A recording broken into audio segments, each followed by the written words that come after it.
nalaman na yung kalaban, ang pangalan, sarcoma. Very rare. Pero yung ganitong sarcoma nagtatago na very aggressive, very big, na inipit na ang liver, ang inferior vena cava, naipit pa yung puso ko.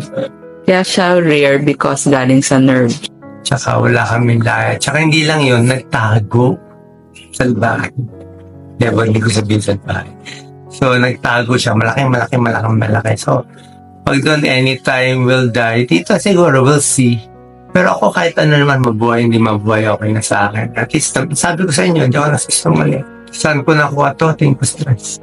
Kaya kayo, huwag kayong magbabasa ng comments sa Facebook. Na-stress ako sa mga bashers. Kahit konti na na-stress ako.